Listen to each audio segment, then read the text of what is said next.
Hi friends, welcome to Prerana and Sadhana class. రాష్ట్రకూటుల గురించి తెలుసుకుందాం ఫ్రెండ్స్. అంతకంటే ముందు ఒక చిన్న మోటివేషన్. ఇది మోటివేషనే కాదు, రియల్. ఇది ఓడిపోతాను అనే భయం లేదు, గెలుస్తాను అనే గర్వం లేదు. దేవుని చిత్తానుసారంగా ఏది జరిగినా నా మేలుకే అని మన ప్రయత్నం మాత్రం వదలకుండా చదువుతూనే ఉండాలి ఫ్రెండ్స్. ఎప్పటి వరకు? ఎగ్జామ్ రేపు అనేంతవరకు. ఎగ్జామ్ రోజు మాత్రం చదవకూడదు. Okay friends, let start our class. రాష్ట్రకూటులు క్రీస్తు శకం 752 నుండి 997 వరకు మరి ఏం జరిగింది, ఏ విధంగా వాళ్ళు పరిపాలన చేశారో ఒక్కసారి చూద్దాం. దంతిదుర్గుడు దక్షిణ భారతదేశంలోని కన్నడ ప్రాంతాలతో పాటు కొన్ని తెలుగు ప్రాంతాలను క్రీస్తు శకము 752 నుంచి 997 మధ్య కాలంలో పరిపాలించిన రాష్ట్రకూట వంశ స్థాపకుడు దంతిదుర్గుడు. క్రీస్తు శకము 752వ సంవత్సరంలో స్వతంత్ర రాష్ట్రకూట రాజ్యాన్ని దంతిదుర్గుడు బాదామి చాళుక్య రాజైన కీర్తివర్మను 744 నుండి 752లో ఓడించి నెలకొల్పాడు. సంతానం లేకుండానే దంతిదుర్గుడు మరణించినందువల్ల అతని పినతండ్రి మొదటి కృష్ణుడు రాష్ట్రకూట రాజ్య సింహాసనం అధిష్ఠించాడు. పినతండ్రి అంటే బాబాయ్. ఇతడే సంపూర్ణ సార్వభౌమాధికారాన్ని ప్రకటించాడు. మొదటి కృష్ణుడు తన సమకాలీన రాజులపై దండయాత్రలు చేసి విజయాలు సాధించాడు. ఇతడు ఓడించిన రాజుల్లో మైసూర్ గాంగార్ వంశరాజులు, వేంగి చాళుక్యులు ఉన్నారు. ప్రసిద్ధ రాష్ట్రకూట రాజులు: మొదటి ధ్రువుడు, మూడో గోవిందుడు, అమోఘవర్షుడు, మూడో కృష్ణుడు. మొదటి ధ్రువుడు 779 నుంచి 793 వరకు, మూడో గోవిందుడు 793 నుంచి 814, అమోఘవర్షుడు 814 నుంచి 878, మూడో కృష్ణుడు 939 నుంచి 965. మరి ఈ విధంగా మనకు ఫస్ట్ వచ్చిన దంతిదుర్గుడు, ఆ తర్వాత మొదటి కృష్ణుడు, ఆ తర్వాత వీళ్ళంతా ప్రసిద్ధమైన వారు. మరి అనేక విజయాలు సాధించారు, భారీ సైన్యాలను పోషించారు. గాంగ, పల్లవ, పాల, ప్రతిహార మొదలైన వారిపై విజయాలు సాధించారు. అమోఘవర్షుడు రాష్ట్రకూట చక్రవర్తుల్లో క్రీస్తు శకము 814 నుండి 878 వరకు పరిపాలించిన అమోఘవర్షుడు చాలా గొప్ప రాజు. సైన్యాలను విజయపథంలో నడిపిన యోధుడు. ఇతడు మూడో గోవిందుని కుమారుడు, మహామేధావి, కన్నడ భాషలో పండితుడు, దౌత్యవేత్త. వేంగి చాళుక్య రాజైన విక్రమాదిత్యునితో వైవాహిక సంబంధాలు నెలకొల్పాడు. గంగరాజును యుద్ధంలో ఓడించాడు. మాన్యకేట నగరాన్ని నిర్మించాడు. వర్ణుని గొప్ప కవి రాజమార్గం అనే అలంకార శాస్త్ర గ్రంథాన్ని కన్నడ భాషలో రచించాడు. మాన్యకేట నగరాన్ని నిర్మించాడు. అమోఘవర్షుడు గొప్ప కవి. ఇతను కవిరాజ మార్గం రచించాడు. అలంకార శాస్త్ర గ్రంథాన్ని కూడా కన్నడ భాషలో ఇతను రచించాడు. ఎవరితను? అమోఘవర్షుడు. అమోఘవర్షుని అనంతరం అతని కుమారుడైన రెండో కృష్ణుడు రాష్ట్రకూట రాజ్యాధికారాన్ని చేపట్టాడు. క్రీస్తు శకము 974 నుంచి 75 వరకు రాష్ట్రకూటులు మాన్యకేట నగరం రాజధానిగా పరిపాలించారు. వీరి వంశంలో చివరి రాజైన రెండో కర్కరాజును తూర్పు చాళుక్య రాజైన రెండో తైలపుడు ఓడించి రాష్ట్రకూట వంశాధికారాన్ని తుదముట్టించాడు. ఎవరు ఓడించారు? రెండో కర్కరాజును తూర్పు చాళుక్య రాజైన రెండో తైలపుడు ఓడించడం జరిగింది. దానివల్ల రాష్ట్రకూట వంశం అనేది అంతమొందిపోయింది. ఆ తర్వాత ఈ విధంగా దక్కన్లో 9వ శతాబ్దం ద్వితీయార్ధం నాటికి రాష్ట్రకూటుల అధికారం అంతరించిపోయింది. మరి మత పరిస్థితులు ఈ విధంగా ఉన్నాయి. రాష్ట్రకూటులు పరమత సహనం ప్రదర్శించిన రాజులుగా చరిత్రలో కీర్తి గడించారు. అయితే వీరి కాలంలో జైనం, శైవం, వైష్ణవం రాజాదరణను పొందాయి. ప్రజలకు పూర్తి మత స్వేచ్ఛను వీరు ఇచ్చారు. అరబ్లను తమ రాజ్యంతో వర్తకం చేయడానికి అనుమతి ఇచ్చారు. వారికి ప్రార్థనా మందిరాలను నిర్మించుకునే అనుమతినిచ్చారు. వీరి పోషణలో కన్నడ, సంస్కృత భాషలు పురోగతి సాధించాయి. కన్నడ సంస్కృత సాహిత్యం పురోగతి సాధించింది. వాస్తుశిల్పకళలు ప్రగతి సాధించాయి. మహారాష్ట్రలోని ఎలిఫెంటా గుహలు రాష్ట్రకూటులు నిర్మించినవి. మొదటి కృష్ణుడు ఎల్లోరాలో చాలా ఇంపార్టెంట్ ఫ్రెండ్స్. ఇది మొదటి కృష్ణుడు ఎల్లోరాలో రాతిలో చెక్కిన ఆలయాలు, కైలాసనాథ్ దేవాలయాలను కట్టించాడు. ఇవి మహోన్నత స్థాయికి చెందిన శిల్పకళా చాతుర్యానికి మచ్చుతునకలని వాస్తు పండితులు ప్రశంసించారు. ఈ విధంగా రాష్ట్రకూటులు గొప్ప ఖ్యాతి గడించారు. వీరి వద్ద సైన్యంలో పనిచేసిన కాకతీయులే ఆ తర్వాత కాలంలో తెలంగాణలో హనుమకొండ, వరంగల్ కేంద్రాలుగా స్వతంత్ర రాజ్యాన్ని స్థాపించి పరిపాలించారు. తర్వాత వచ్చిన వాళ్ళే చోళులు. క్రీస్తు శకము 850 నుండి 1280 వరకు. క్రీస్తు శకము 850 నుండి 1280 వరకు 80 వరకు తంజావూరు కేంద్రంగా తమిళ, కర్ణాటక, కేరళ ప్రాంతాలను పరిపాలించిన నవీన చోళులు విశేష కృషి గడించారు. ముఖ్యంగా చోళుల గ్రామ పరిపాలన నేటి పాలనావేత్తలకు మార్గదర్శకంగా మారింది. అయితే శాసనాలు, సాహిత్య రచనలు చోళ రాజుల చరిత్ర అధ్యయనానికి ఎంతో ఉపకరిస్తున్నాయి. మొదటి రాజరాజు క్రీస్తు శకము 985 నుంచి 1014 వరకు. తంజావూరు చోళ రాజుల్లో మొదటి రాజరాజు మహాపరాక్రమవంతుడు. ఇతని తల్లిదండ్రులు మొదటి పరాంతకుడు వనవాదేవి. ఇతడు రాజ్యాధికారం చేపట్టగానే మొదట చేర రాజ్యంపై దండెత్తి కండలూరు సలాయ్ వద్ద వారి నౌకాశక్తిని ధ్వంసం చేశాడు. పాండ్యులను ఓడించాడు. సెలోన్లోని ఉత్తర ప్రాంతంపై దండెత్తినాడు. ఆ ప్రాంతాలను చోళ సామ్రాజ్యంలో విలీనం చేశాడు. తూర్పు చాళుక్య రాజ్యంపై దండెత్తి వారి ప్రాంతాలను ఆక్రమించాడు. ఆ తర్వాత గాంగ, కళ్యాణ చాళుక్య రాజ్యాలపై దండెత్తి విజయాలు సాధించాడు. ఈ విజయాల వల్ల మొదటి రాజరాజు సామ్రాజ్య సరిహద్దులు తుంగభద్ర తీరం వరకు విస్తరించాయి. రాజరాజు గొప్ప పరిపాలనావేత్త. పరిపాలనా వ్యవస్థను పటిష్టం చేశాడు. భూమిని సర్వే చేయించాడు. నియమాల ప్రకారం భూమి శిస్తును నిర్ధారించాడు. గొప్ప శైవమత అభిమాని అయినప్పటికీ పరమత సహనం ప్రదర్శించాడు. బృహదీశ్వర ఆలయం. సుప్రసిద్ధ బృహదీశ్వర ఆలయాన్ని తంజావూరులో నిర్మించాడు. ఎవరు నిర్మించారు? మొదటి రాజరాజు. చోళుల వాస్తుశిల్ప కళా వైభవానికి ఈ ఆలయం మచ్చుతునక. ఇతన్ని రాజరాజ గనుడు అని పేర్కొంటారు. ఆ తర్వాత వచ్చింది మొదటి రాజేంద్రుడు. 1014 నుండి 1044 వరకు. ఇతడు మొదటి రాజరాజు కుమారుడు. క్రీస్తు శకము 1014లో చోళ సింహాసనం అధిష్ఠించి 1044 వరకు రాజ్యపాలన చేశాడు. క్రీస్తు శకము 1029లో సిలోన్పై దండెత్తాడు. విజయం సాధించాడు. చాళుక్య రాజ్యంపై దండెత్తి చాళుక్య రాజైన మొదటి సోమేశ్వరుని ఓడించాడు. అరేబియా సముద్రం తీరంపై భారతీయ నౌకాదళం ఆధిపత్యాన్ని నెలకొల్పిన మొదటి రాజు రాజేంద్ర చోళుడు. ఉత్తర భారతదేశంపై దండెత్తి గంగానది వరకు తన రాజ్యాధికారాన్ని విస్తరింపజేశాడు. ఇతడు గంగైకొండ చోళపురం అనే నూతన రాజధాని నగరాన్ని నిర్మించాడు. ఇతనికి గల ముఖ్యమైన బిరుదులు గంగైకొండ, కాడారం కొండ, ముడికొండ, పండిత చోళ. మొదటి రాజాదిరాజ. క్రీస్తు శకము 1044 నుంచి 1052 వరకు. మొదటి రాజాదిరాజు మొదటి రాజేంద్ర చోళుని కుమారుడు. ఇతని 11 ఏండ్ల పాలనంతా పొరుగు రాజ్యాలతో యుద్ధాలతోనే గడిచిపోయింది. క్రీస్తు శకము 1052లో జరిగిన భీకర కొప్పం యుద్ధంలో చాళుక్య రాజ్య సైన్యాల చేతిలో మొదటి రాజాదిరాజు ప్రాణాలు కోల్పోయాడు. ఇతని అనంతరం సోదరుడైన రెండో రాజేంద్రుడు సింహాసనం అధిష్ఠించాడు. కుడాల్ సంగం యుద్ధంలో 1062 ఇతడు మొదటి సోమేశ్వరుణ్ణి ఓడించాడు.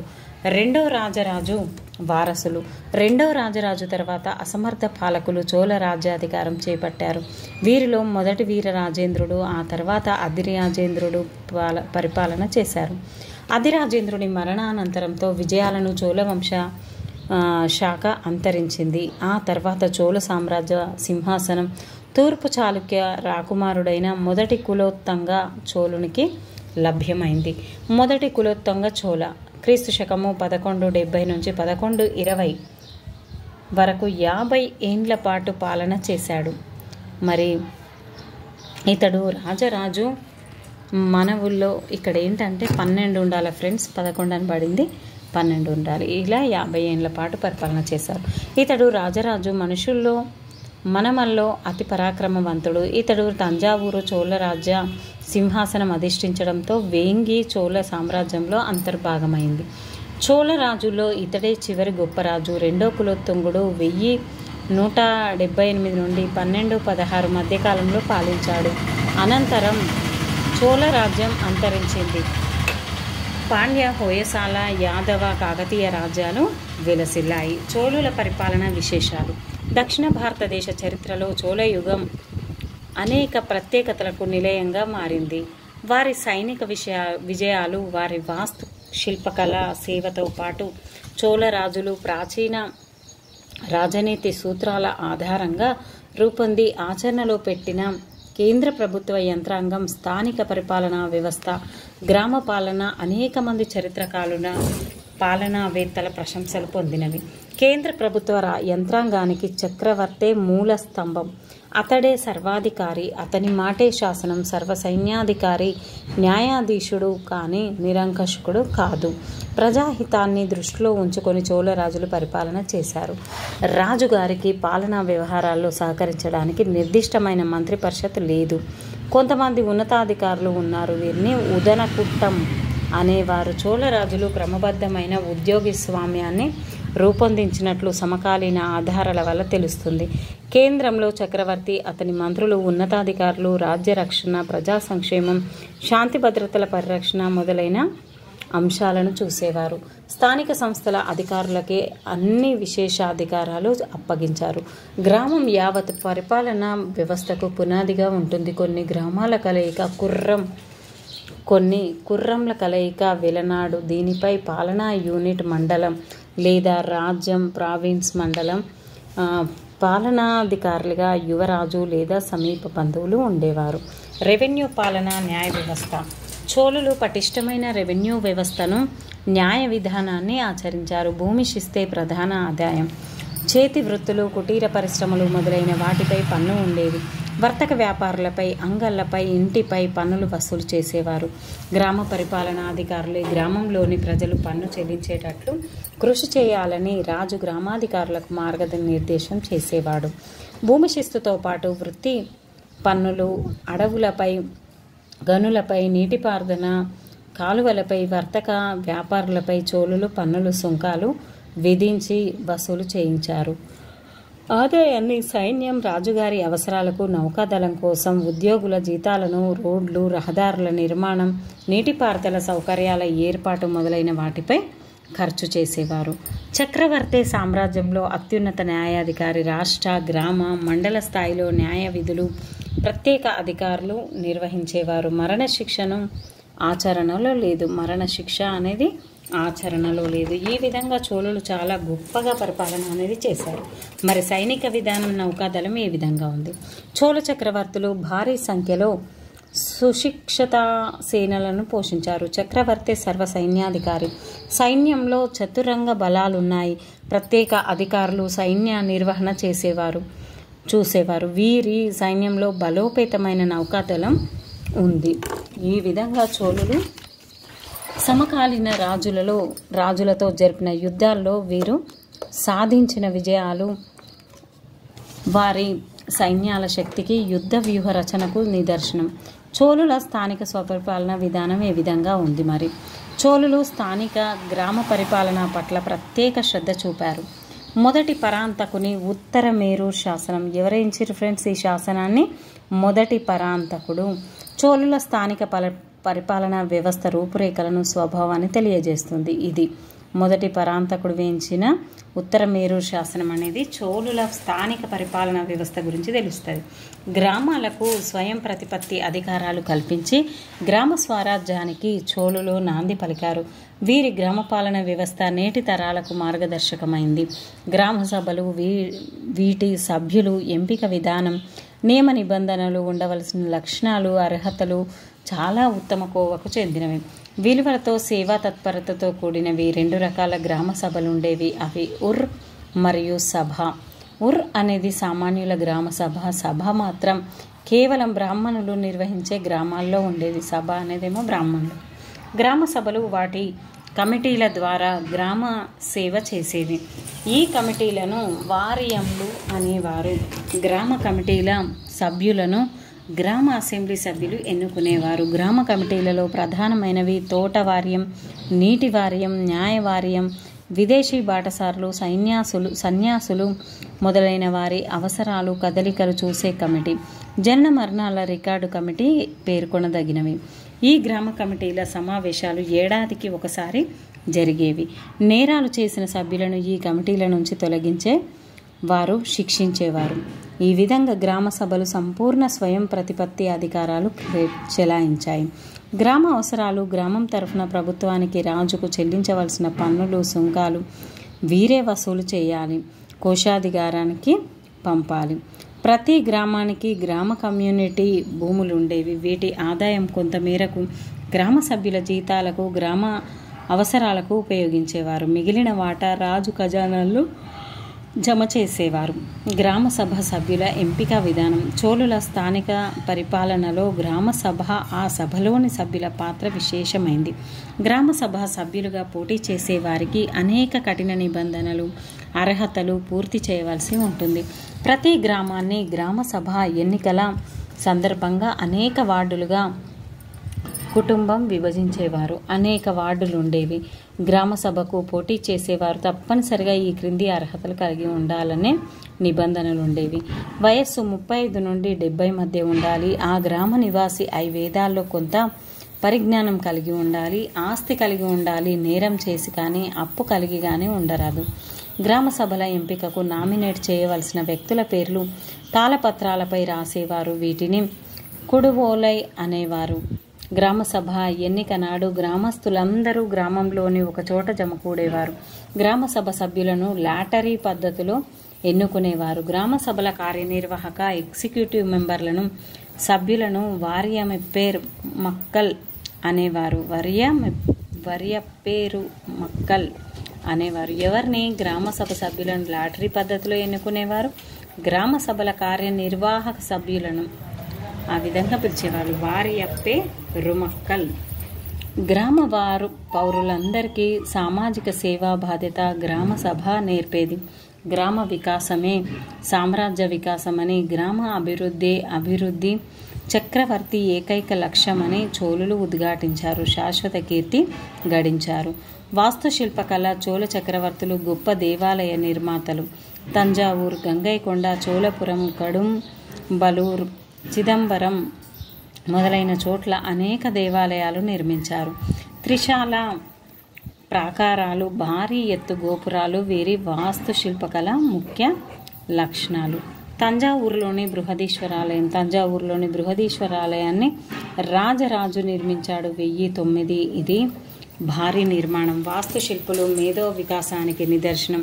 విమాన గర్భగృహం 200 అడుగుల ఎత్తు ఉంది. ఈ గుడి గోడలపై శిల్పులు చెక్కిన బొమ్మలు అద్భుతం. చిత్రలేఖనాలు ఉన్నాయి. యావత్ దక్షిణ భారతదేశ వాస్తు చరిత్రలో బృహదీశ్వరాలయం మణిహారం రాతితో మాత్రమే కాకుండా పంచలోహంతో, వెండితో, మిశ్రమ లోహంతో సుందరమైన విగ్రహాలు చేసేవారు. నటరాజ మిశ్రమలోహ విగ్రహం అత్యంత సుందరమైనది. ఓకే ఫ్రెండ్స్, ఈ వీడియో మీకు నచ్చింది అనుకుంటున్నాను. ఇంకా ఏం చేస్తారు అంటే ఇంకా లైక్ చేస్తూ షేర్ చేయండి. అదే కాకుండా ఖచ్చితంగా నాకు వస్తుంది అనే నమ్మకంతోనే మీరు చదవండి. మీకు రావాలి, మీ కుటుంబ సభ్యుల ఆనందాన్ని మీరందరూ చూడాలి. అదేవిధంగా నా ఛానల్కి సబ్స్క్రైబ్ చేస్తూ, లైక్ చేస్తూ, షేర్ చేయండి friends. Thank you friends. Bye bye. మరో క్లాస్తో యాదవుల గురించి మనం తెలుసుకుందాం. Thank you friends. Please like, share, subscribe my channel.